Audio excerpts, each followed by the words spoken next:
시작해 보겠습니다. 네, 안녕하십니까. 저희 독서의 날 프로그램에 참여해 주신 여러분들께 모두 감사드립니다. 저희는 책으로 알아보는 전략의 가치와 중요성을 주제로 발표할 차현수, 김정민, 강용구, 류원희, 이신아입니다. 그럼 본격적인 발표에 들어가기 앞서서 한 가지 질문을 드리고 시작하도록 하겠습니다. 혹시 가위바위보를 하면서 전략을 짜보고 가위바위보에 임해본 경험이 다들 있으십니까?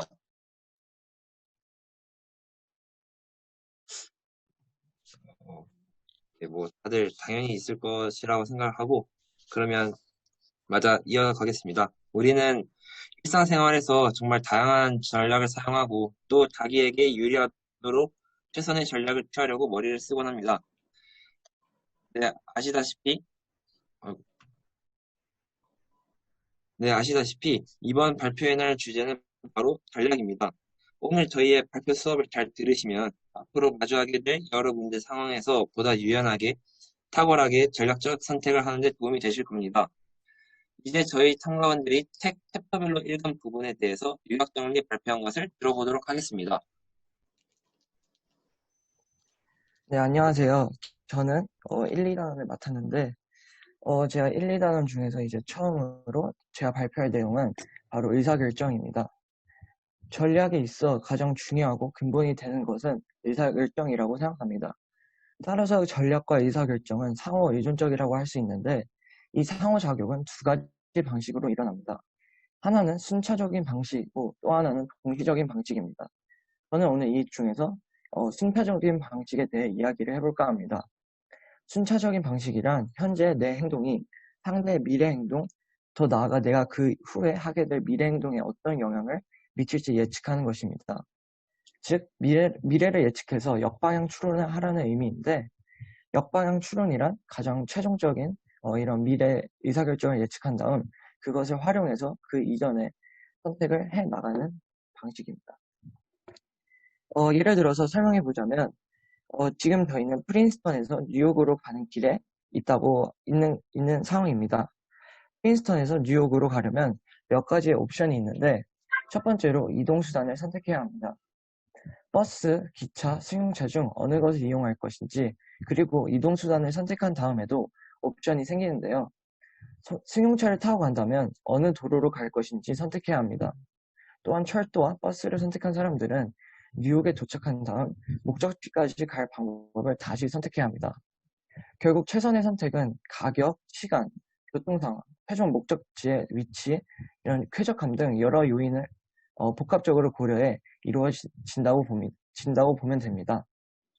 우리가 하는 이러한 순차적인 의사결정에서는 좋아 보인다고 해서 무턱대고 첫 가지를 선택해서는 안 됩니다. 기차보다는 승용차가 편할 것 같으니까 승용차를 선택한 다음 그 다음은 승용차를 선택했으니까 다리를 건너는 쪽을 선택하는 방식으로 의사결정을 해서는 안 된다는 것입니다. 앞서 말한 역방향 추론 방식으로 가장 최종적인 미래를 예측했을 때 만약 지독한 교통 체증에 시달리는 뉴욕의 다운타운까지 가야 한다면 지하철과 연계된 기차를 이용하는 편이 승용차보다 나은 선택일 것일 수도 있습니다. 따라서 의사결정에서 역방향 추론을 통해 도출된 논리는 분명하고 합리적임을 볼 수 있습니다. 이상 의사결정에서의 역방향 추론에 대해 발표를 마치도록 하겠습니다. 저는 3, 4단원을 맡았습니다. 저는 우월 전략의 유명한 예시인 죄수의 딜레마에 대해서 설명드리겠습니다. A와 B는 함께 범죄를 저질렀습니다. 그래서 형벌을 받아야 하고 각자에게 3년형씩 돌아가게 되어 있습니다. 그런데 검사가 A와 B를 각각 부른 후 이렇게 얘기합니다. 너희들이 공범인데 지금까지 털어놓지 않은 또 다른 범죄가 있으면 털어놔. 만약 지금까지 털어놓지 않은 또 다른 범죄를 이 자리에서 새롭게 털어놓는다면 넌 죄를 털어놓았으니 너의 형량을 감면해주겠다 라는 제안을 합니다. 그런데 너는 안 털어놓았는데 너와 공범인 B가 털어놓는다고 하면 너는 B가 살아야 할 형량까지 총 6년을 살아야 한다. 하지만 너와 B가 둘 다 죄를 털어놓는다면 너희들은 둘 다 6년을 살아야 할 것이다. 라고 합니다. 여기서 딜레마가 발생합니다. A와 B 둘 다 합리적으로 생각한다면 각자 3년형씩 살고 나오는 것이 맞겠지만 상대방이 어떤 생각을 가지고 있을지는 모릅니다. 확실한 건 이 상황에서 A와 B에게 도출될 수 있는 각자의 이익은 0년을 사는 것입니다. 0년형을 살고자 자백을 할 수는 있지만 각자가 자신의 이익을 쫓다가 둘 다 6년을 살게 된다면 최선의 이익을 쫓고자 한 것이 오히려 최악의 경우를 이끌어내게 될 것입니다. 내가 합리적인 선택을 한다 해도 상대방이 합리적인 선택을 했을지 기대하기 어려운, 그렇기 때문에 더 어려운 죄수의 딜레마입니다.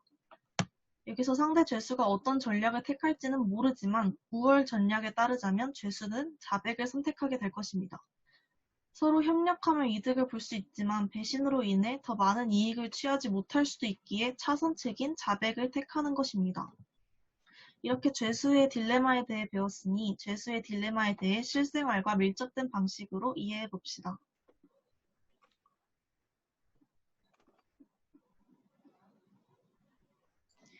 A라는 기업과 B라는 기업은 둘 다 옷을 생산합니다. 매년 가을 그들은 겨울 시즌의 상품들의 카탈로그를 제작해서 발송합니다. 공정거래법에 의해 두 회사 모두 겨울 시즌 내내 카탈로그에 처음 기재된 판매가를 지켜야 합니다. 카탈로그를 준비하는 데 드는 시간은 카탈로그가 발송되는 시간보다 길기 때문에 두 회사는 거의 동시에 서로의 가격을 알지 못한 채 가격을 책정해야 합니다.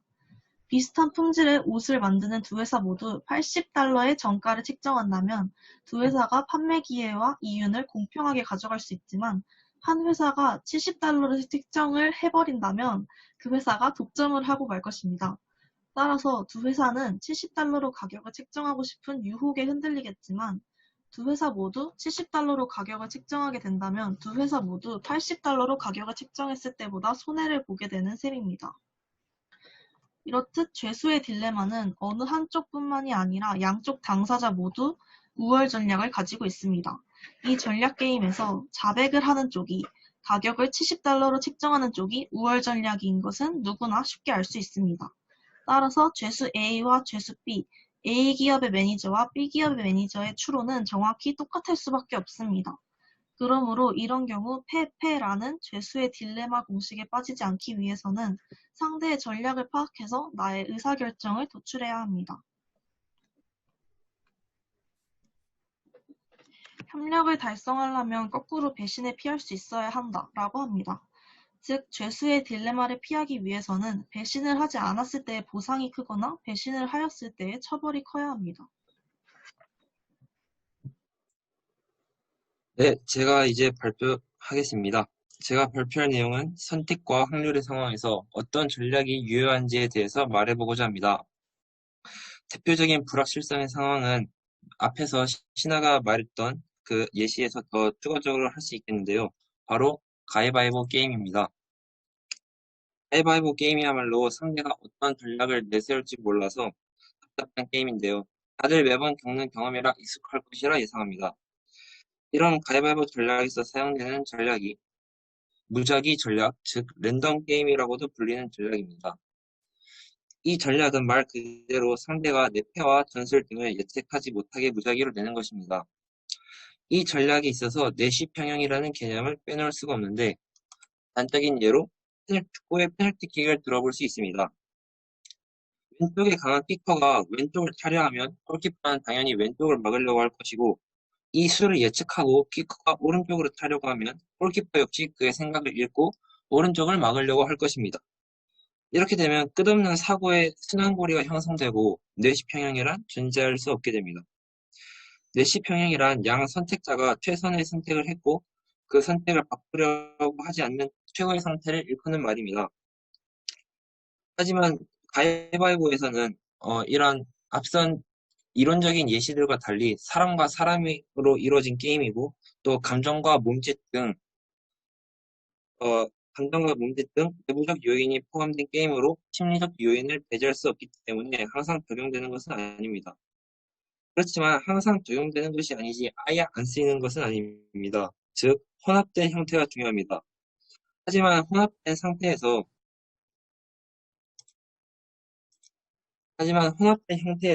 내가 낼 것들을 손목시계가 가르치고 있는 초점을 기준으로 내거나 하는 식으로 온전히 무질서의 상태를 토대로 한 기준으로 내는 것이 효과적일 것입니다.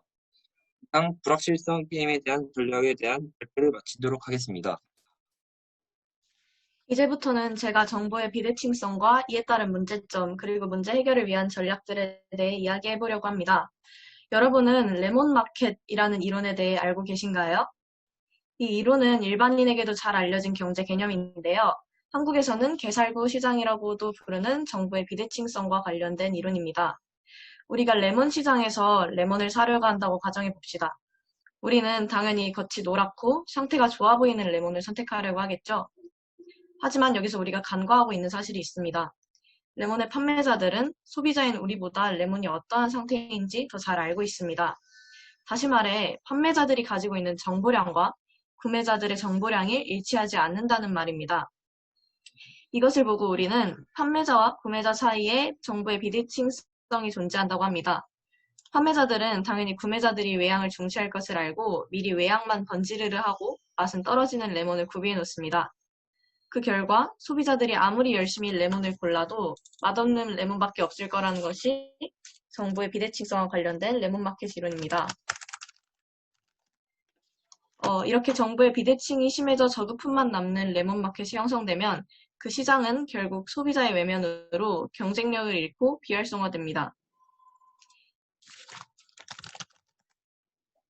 이렇게 정보의 비대칭 상황에서는 비합리적 선택인 역선택이 이루어지는데 이런 역선택 그리고 시장 실패를 막기 위한 전략에는 어떤 것이 있을까요? 대표적으로 우리는 시그널링이라는 전략을 사용합니다. 시그널링이란 시장의 참여자들이 본인에게 유리하게 작용할 수 있는 정보를 흘리는 행동으로 예를 들어 특정 회사에 들어가기 위해 면접을 보는 상황이라면 우리가 다른 후보자들보다 더 낫다는 것을 어필하기 위해 자격증을 서류에 첨부하는 것이 시그널링이라고 볼 수 있습니다. 시그널링과 반대되는 전략으로는 자신에게 불리한 정보를 숨긴다는 시그널 제밍이 있습니다. 이렇게 상대방이 보낸 정보를 참가자들의 시그널을 분석 후 선별하여 합리적 결정을 내리는 스크리닝, 즉 감수의 과정을 통해 역선택을 방지하고 합리적 선택을 이끌어낼 수 있습니다. 정리하자면 정보의 비대칭성이 존재하는 시장에서는 참가자들의 시그널을 스크리닝하여 양쪽에게 윈윈이 되는 결정을 내려야 한다는 것이 제가 준비한 발표의 핵심 내용이었습니다. 지금까지 배운 전략들을 활용하여 풀 수 있는 간단한 퀴즈를 하나 준비해봤습니다. 1분간 시간을 드릴 테니 제시문을 잘 읽고 정답이 무엇인지 생각해 주시면 됩니다. 본인이 생각하는 정답과 그 이유를 저에게 개인 채팅으로 보내주시면 정답과 이유까지 맞히신 분들에게 추첨하여 커피 기프티콘을 보내드립니다. 1분 후에 정답을 마치도록 하겠습니다.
지금 몇몇 분들이 정답을 맞추신 분도 있고 틀리신 분들도 있는데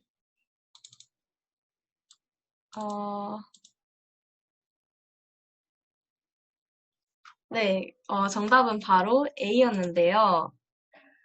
네, 이유는 맞추신 분들이 얘기한 것과 거의 비슷하기도 한데 중고차 판매상은 구매자에 비해 그 차의 품질에 대해 잘 알고 있습니다. 이를 앞에서 정보의 비대칭성이라고 배웠죠. 만약 판매하고자 하는 차의 상태가 좋다면 어차피 고장도 잘 안 날 테니 추가 수리 비용이 들지 않을 것이라고 생각하고 판매자들은 보증서를 포함시켜도 상관없다고 생각했을 것입니다. 반면 상태가 좋지 않은 차에 보증서를 포함시켰다간 나중에 막대한 수리 비용을 감수해야 할 수도 있으니 보증서를 포함시키지 않으려고 했을 것입니다. 이렇게 추론한 내용들을 바탕으로 보증서가 포함된 A 자동차가 B 자동차에 비해 상태가 좋다는 것을 알 수 있었습니다. 정답을 많이 맞춰주셔서 감사합니다. 이렇게 정보의 비대칭성과 해결 전략들을 잘 알고 있으면 실생활에서도 더 합리적인 선택을 내릴 수 있습니다. 이상 정보의 비대칭성과 그에 상응하는 전략들에 대한 발표를 마치겠습니다. 감사합니다.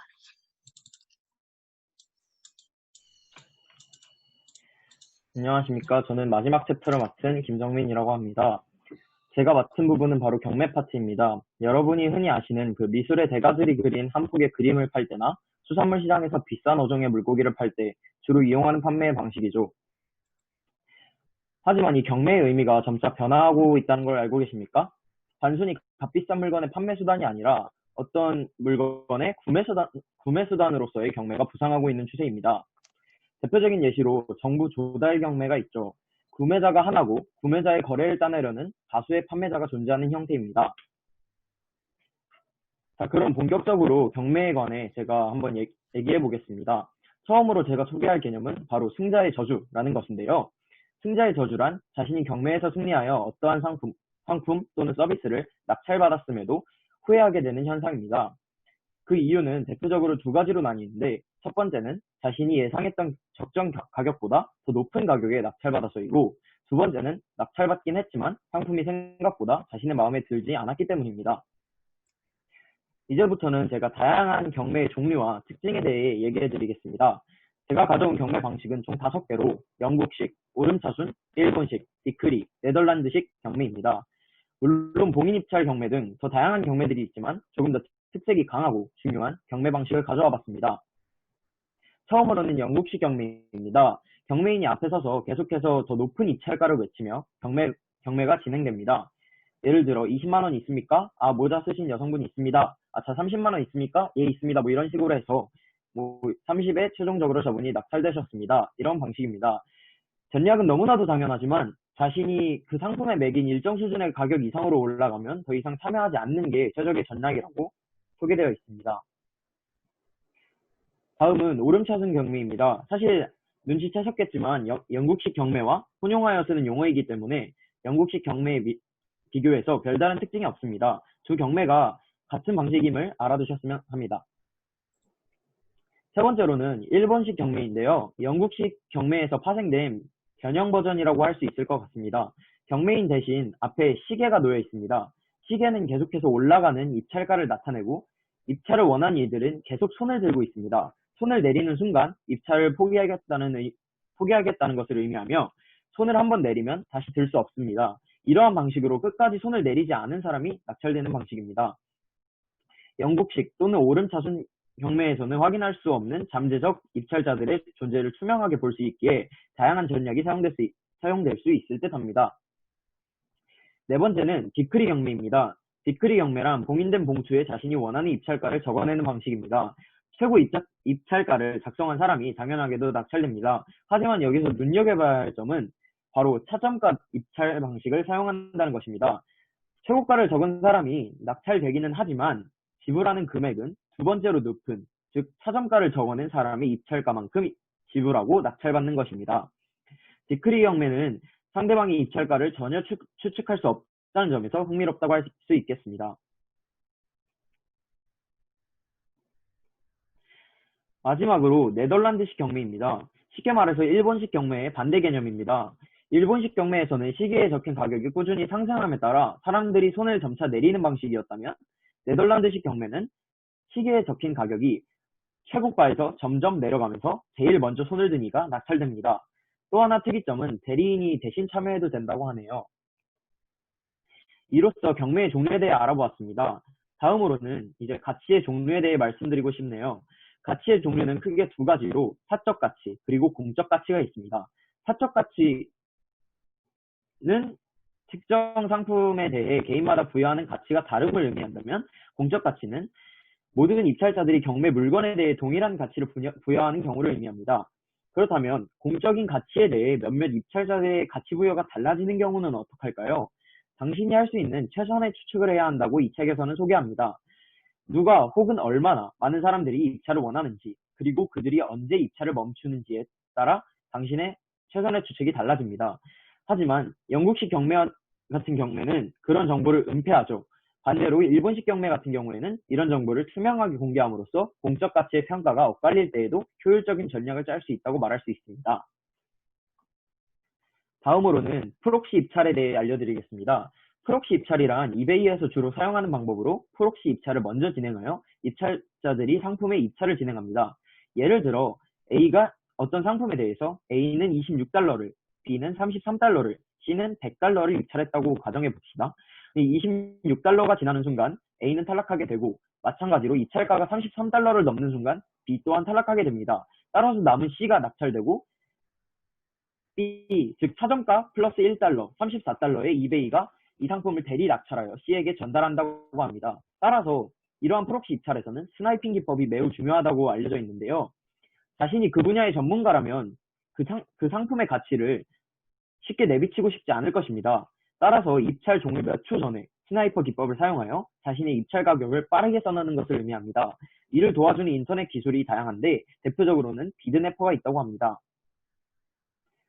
다음으로는 필연주의적 생각에 대해 말해보려고 합니다. 필연주의적 생각은 자신의 행동에 따른 결과가 반드시 긍정의 결과로 이어질 것이라는 긍정적인 생각입니다. 이는 앞서 말한 개념인 승자의 저주, 즉 낙찰받고 후회하는 일을 방지하기 위해 아주 효과적인 수단으로서 쓰인다고 합니다. 자신의 결과가 긍정적이므로 후회할 일이 없게 되는 거죠. 마지막으로는 수입 등가 정리, RET에 대해 알려드리겠습니다. 혹시 눈치채셨나요? 어떤 경매 방식을 사용하던 사정가 플러스 알파의 가격에 낙찰된다는 점을요. 즉, 판매자는 어떤 경매 방법을 쓰던 간에 같은 금액을 받게 되는 것을 의미합니다. 자, 이상입니다. 이상으로 책 소개는 여기서 마치고 다음 부분으로 넘어가도록 하겠습니다. 들어주셔서 감사합니다. 네, 지금까지 저희 책 내용을 잘 들어주셨나요? 이제 이런 다양한 맥락에서의 전략들을 어느 정도 익혔으니 실제 기업들의 피해 사례를 탐색해보고 잠시 저희가 이때 과거 상황으로 돌아갔다 가정하고 지금 배운 전략들을 활용하여 우리가 직접 이 기업의 CEO가 되어 전략을 세워볼 것입니다. 이런 모의 상황 시뮬레이션을 하고 탐구해볼 실패한 기업의 전략 활용을 한번 살펴보겠습니다. 먼저 저희가 살펴볼 실패 기업은 봄바르디어라는 기업이고 봄바디어라고도 합니다.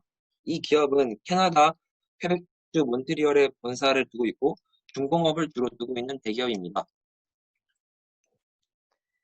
이 기업의 주된 실패 이유로는 기술 개발에만 지나치게 의존, 과거 경험에 대한 의존이라고 잡을 수 있습니다. 한때 스노우모빌의 개발, 기술력으로 엄청난 성장을 이루어냈던 기업이지만 시대가 지나고 철도, 항공기 산업까지 확대시켰으나 점점 기술력에 대한 결함과 의심이 제기되고 하락세를 보여주고 있던 시점에 다른 산업과 연계를 보여주지는 못할 망정 항공기 산업을 집중 기술 개발하면서 이뤄냈던 과거의 성공만 떠올리며 항공기 기술 개발에만 온전한 투자를 했기 때문입니다. 이러한 상황 속에서 우리가 배운 전략들을 활용해서 다시 한번 구상해 봅시다. 과거 스노우모빌로 이뤄냈던 영광 때문에 봄바르디어가 자신들의 경쟁력은 운송수단이라고 판단한 것 같습니다. 스노우모빌에 있어서 기술력은 증명되었지만 철도 항공기 분야 기업을 인수하며 보인 성과는 거의 없었다고 봅니다. 전체 시장에서 봄바르디어가 경쟁력이 있던 것은 스노우모빌 뿐이었음이 분명히 드러났습니다. 봄바르디어는 운송수단이라는 광범위 안에서 무작정 이렇게 분야를 확장시켜 나가는 것이 아니라 자신들에게 있어 최선의 전략인 스노우모빌을 발전시키거나 고객층의 니즈에 맞게 더 다양한 제품을 생산, 스노우모빌의 기술과 관련이 있는 다른 산업과의 연계를 더욱 추구했어야 한다고 봅니다. 저도 윤구가 말한 대로 과거의 결과에 너무 연연하지 않는 것이 좋다고 생각합니다.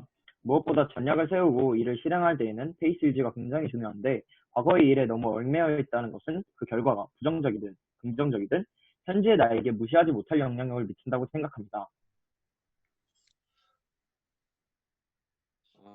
PPT 자료에 떠 있는 것처럼 게임 이론 중 내시 평형을 활용해서 이 문제에 대해 접근해 보았습니다. 다음과 같이 이 기업이 본래 주 기술로 하던 스노우모빌과 새로 개척한 항공산업으로 총 두 가지의 분류를 제시했고 또 각 줄에 맞게 진입, 포기로 나누어 보았습니다. 이때 진입, 포기는 다들 아시겠지만 한 번 더 확인시키기 위해서 그런 산업 시장을 이야기하는 것입니다.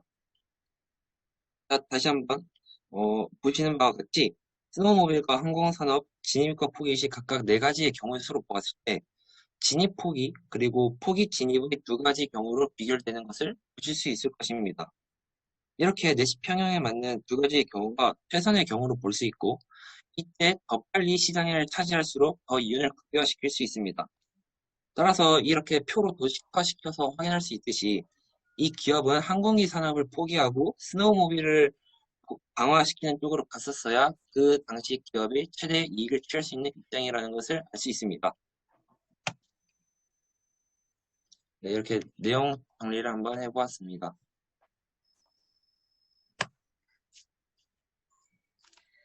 저는 정부의 비대칭성 해결 전략 중 스크리닝 전략과 관련하여 항공기 산업에 주력하던 이 기업의 몰락을 분석해 보았습니다.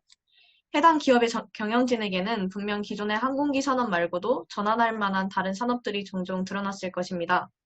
하지만 이 기업은 그런 대안들을 스크리닝하지 않고 기존의 산업에만 집중하여 좋지 않은 결과를 초래하였습니다. 다시 말해 스크리닝 전략과 다양한 신사업의 시그널링을 무시한 결과 사업의 실패로 이어졌다는 것입니다.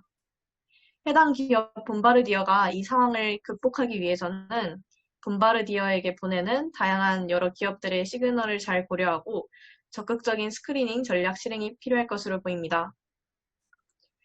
또한 이 봄바르디어 기업을 조금 더 조사해보니 몇 년 전 운영 상태가 좋지 않아 다른 기업과 합작을 추진하였다는 말이 있었습니다. 이 합작의 상황에서도 시그널링은 매우 중요하게 작용합니다. 두 기업이 합작을 추진한다고 가정하였을 때 상대 기업이 협조적으로 나올지 아니면 합작하기로 하고 그때부터 비협조적으로 나와서 낭패를 보게 할지 모를 때 기업들은 상대 기업의 계획을 합작 결정 전에 미리 알기를 원합니다. 이러한 상황에서는 상대 기업의 말을 믿기가 쉽지 않기 때문에 기업이 시그널을 통해 자사가 합작 결정 후에도 우호적으로 협조할 것이라는 걸 보여줘야 계약이 성사될 가능성이 높아집니다. 이렇게 시그널링은 다양한 상황에서 기업의 이윤을 극대화하는 데 기여하기도 하고 때로는 위태로운 기업 경영 상황에서 벗어날 수 있도록 도와주기도 합니다. 저는 전략적 포기를 활용하여 문제에 접근해 보았습니다. 전략적 포기란 패배를 택함으로써 승리를 취하는 방법론으로 현재 이런 붐바르디어 기업에 있어 가장 필요한 전략이라고 생각합니다. 과거에 연연하여 항공기 기술 개발에만 투자를 하는 것이 합리적이지 않다는 것을 인지하고 포기한다면 그동안 투자한 금액이 막대할지라도 포기하지 않았을 때 앞으로 쓸 더 많은 투자 금액을 막음으로써 이미 이득이라고 볼 수 있습니다. 그리고 여기에 역방향 추론을 통해 그에 대한 해법을 찾을 수 있습니다. 현재 붐바르디어 기업의 최종 목적은 과거의 성공인데요. 이러한 과거의 성공처럼 다시 성공하기 위해서는 앞서 말했듯이 과거처럼 스노우모빌에 대한 투자를 확대하고 그것과 관련하여 사업을 확장시켜야 한다고 생각합니다.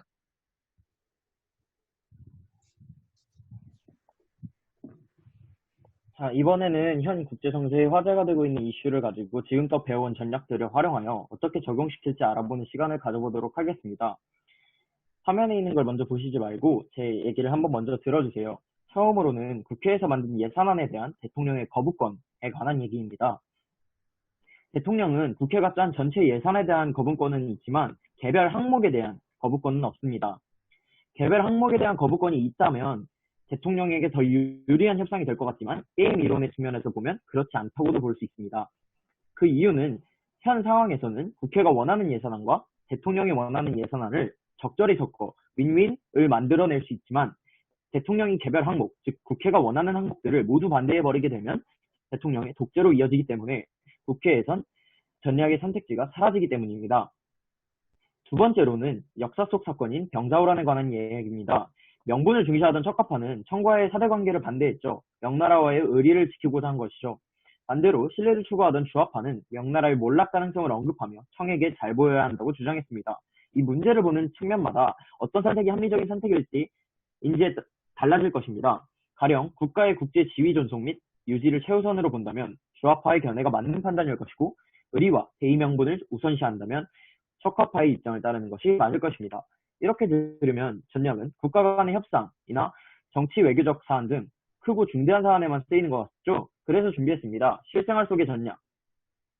딱딱하고 진부한 정치 외교적 사안보다는 조금 더 가까이에서 느낄 수 있는 상황으로 가정해 보았습니다. 첫 번째로, 시험이 끝난 지금 코로나가 만연한 이 시국에 친구들과 밖에서 놀지 아니면 시국도 시국이니만큼 실내에서 안전하게 놀지 고민 중이라고 해보죠. 나간다는 선택을 하면 코로나 확산에 매우 큰 공헌을 하게 되지만 재미있게 놀 수 있고요. 반대로 나가지 않는다는 선택을 하면 코로나 확산을 조금이나마 막았다는 뿌듯함은 있지만 상대적으로 덜 재밌겠죠. 자, 여러분은 어떤 선택을 하실 건가요? 정답은 없습니다. 자유롭게 생각해 주세요. 한 1분 정도 제가 생각할 시간을 잠깐 드리도록 하겠습니다.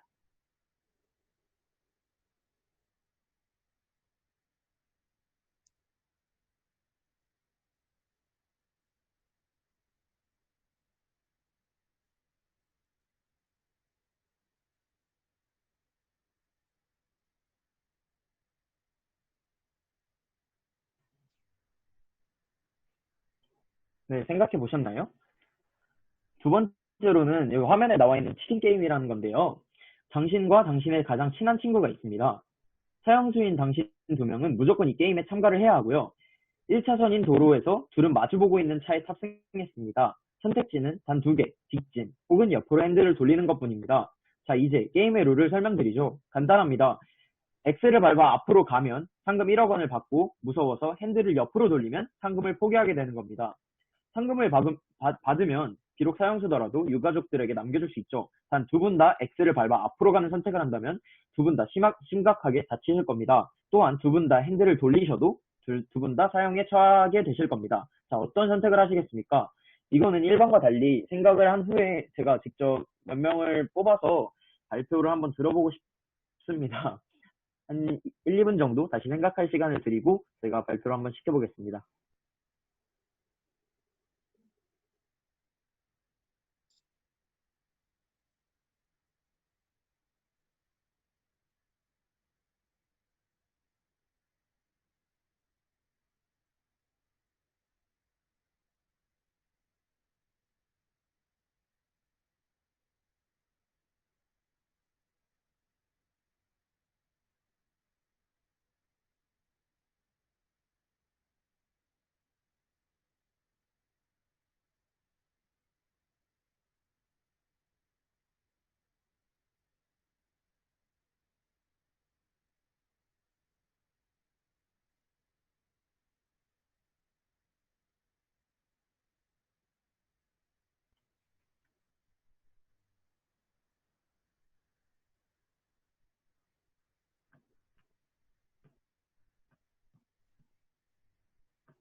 혹시 다 생각해 보셨나요? 자발적으로 발표하고 싶으신 분 있나요? 없으시면 제가 한 명만 시켜보고 넘어가도록 하겠습니다. 어, 정가윤 친구 혹시 발표해 줄 수 있나요?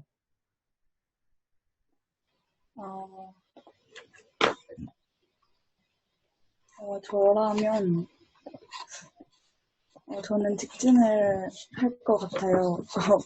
왜냐하면 만약에 그 진행자님 말씀을 하셨던 것처럼 직진을 하게 되면 두 가지 경우의 수가 있는데, 첫 번째가 상대가 포기해서 내가 상금을 얻는 거고, 두 번째가 둘 다 직진을 해서 부상을 입는 거였는데, 일단 첫 번째 경우가 되면 당연히 좋고, 두 번째 경우가 된다고 하더라도 만약에 이 현실이었다면 이런 선택은 안 했겠지만, 여기서 설정이 그 사형수였기 때문에 두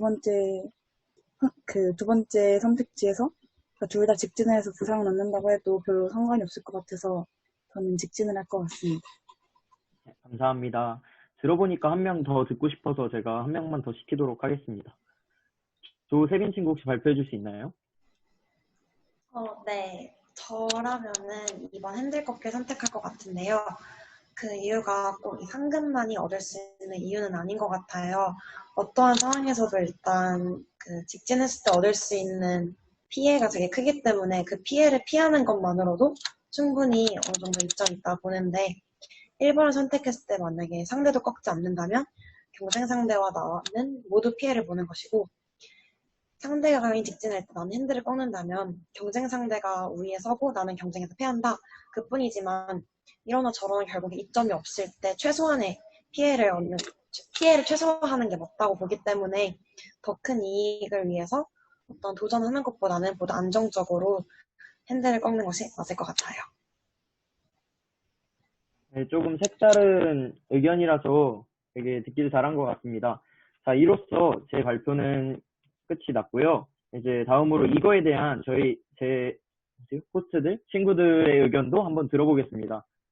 윤구에게 마이크를 넘기겠습니다. 예, 저는, 우선 첫 번째 같은 경우, 나가지 않고 실내에서 안전하게 놀 것 같습니다. 만약에 이제 최종 의사결정을 코로나 예방으로 둔다면, 역방향 추론을 했을 때 당연히 실내에서 안전하게 노는 것이 맞고, 나의 행동이 미래에 어떤 영향을 미칠지 고려해 봤을 때도, 미래 학교에서 친구들과 재밌게 놀고 싶다면 실내에서 안전하게 노는 것이 옳다고 생각합니다. 그리고 두 번째 같은 경우, 브레인 스캐닝이라는 전략을 사용할 것인데요.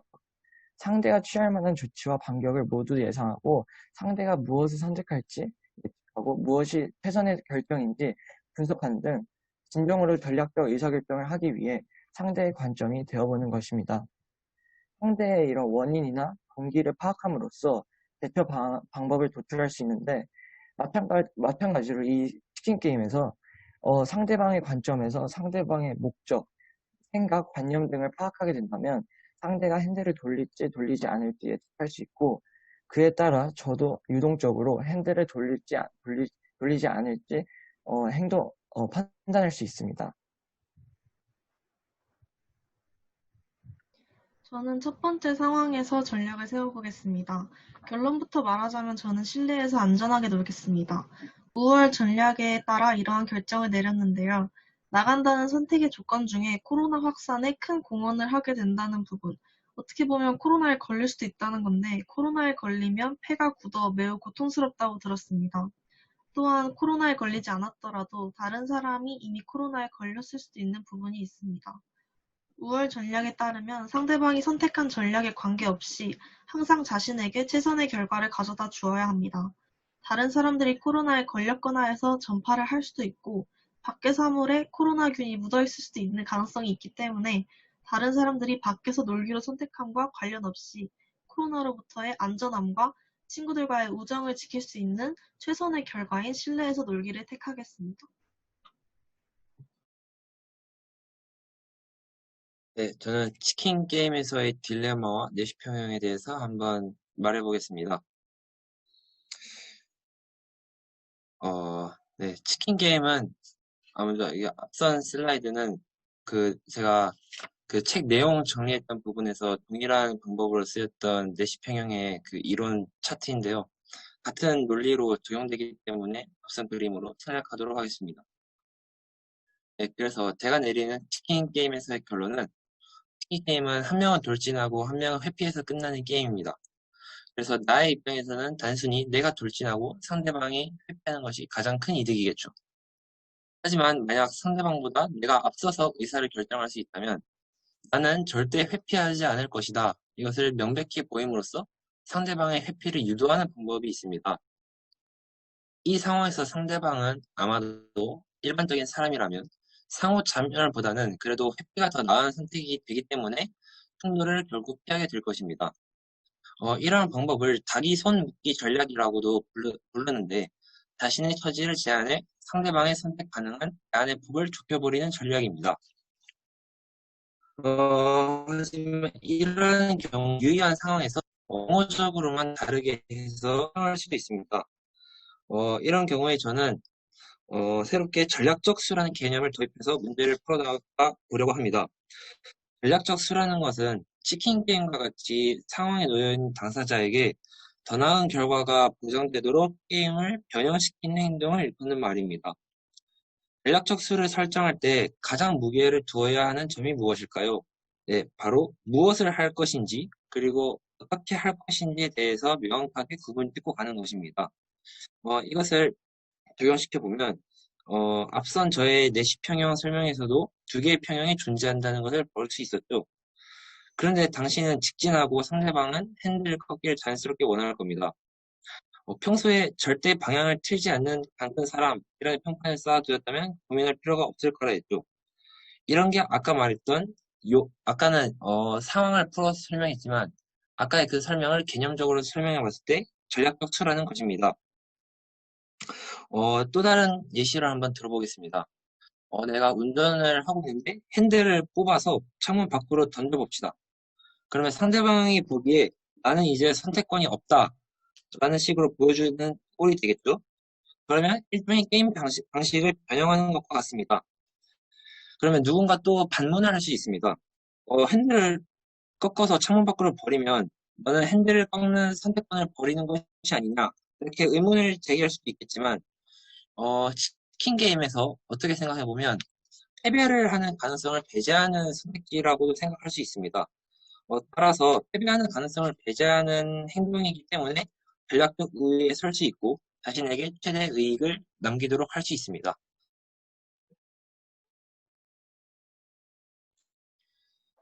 저도 마찬가지로 우리 일상생활에서 종종 언급되는 치킨 게임 상황 하에서 상대방 모두 피해를 입지 않고 윈윈하는 전략은 무엇일지 정보 비대칭성을 활용하여 분석해 보겠습니다. 치킨 게임에 대해 다시 간단히 설명하자면 죽거나 살거나 딱 두 가지 대안만 존재하는 상황에서 개인이 최적의 선택을 내리는 것입니다. 치킨 게임의 기본적인 전제는 상대방이 어떤 전략을 취할지 모른다는 것입니다. 하지만 여기서 시그널링 전략의 사용이 가능하다면 서로가 자신의 선택에 대한 시그널을 보내 양쪽 모두 최악의 경우를 피하고 정보의 비대칭성을 극복할 수 있습니다. 현수가 앞에서 말했던 것과 같이 나는 절대 방향을 틀지 않는 인간이라는 평판을 쌓거나 경기 직전에 자동차의 핸들을 아예 뽑아서 밖으로 던져버리는 행동은 자신은 직진만 할 것이라는 일종의 시그널링입니다. 상대방이 이런 전략을 쓰는 것을 보았다면 반대편은 쟤는 무조건 직진만 할 거니 나는 회피할 수밖에 없겠다라는 결정을 내리게 되는 것이죠. 이런 방식으로 상대에게 시그널을 보내면 상대는 그 시그널을 바탕으로 판단을 내리게 되므로 시그널링 전략을 사용하면 사용하지 않을 때에 비해 상대의 행동 예측이 용이하다는 장점을 지닙니다. 실제 치킨 게임 상황에서는 시그널링이 거의 이루어지지 않아서 안타깝게 큰 사고를 당하거나 손실을 보는 사람들이 많았습니다. 하지만 만약 시그널링이 가능한 상황이라고 가정한다면 시그널링 전략을 통해 이런 사고 발생 확률을 대폭 감소시키고 더 나은 결과를 도출할 수 있습니다. 정리하자면 치킨 게임 상황에서는 양측이 합의 가능하다는 전제하에 적극적인 시그널링 전략을 사용하여 둘 다 죽는 것과 같은 최악의 상황을 방지하고 서로 윈윈이 되는 결과를 도출할 수 있다는 것입니다. 이는 최종적으로 정보의 비대칭성을 극복하는 것이기도 합니다. 네. 지금까지 준비한 내용은 이로써 마무리가 될 것 같은데요. 혹시 저희 발표를 들으시면서 궁금한 점이나 하고 싶은 말 같은 거 있으시면 자유롭게 말해 주세요.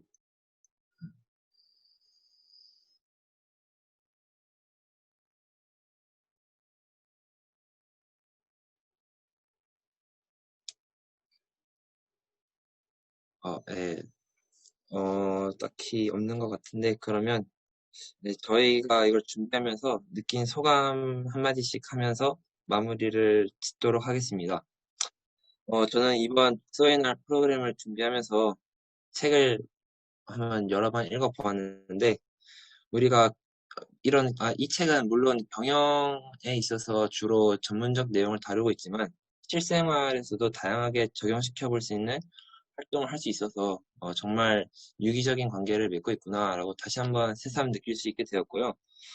또 조금이나마 경영 전략을 활용하는 데 있어서 이런 값진 경험을 저에게 선사해 준 것 같아서 정말 감사한 느낌을 받았습니다. 저도 이 책을 읽으면서 앞으로의 결정들에 오늘 배운 전략을 활용할 수 있으면 좋을 것 같다라는 생각이 들어서 발표를 준비하면서 저한테도 굉장히 유익했던 시간이었던 것 같습니다.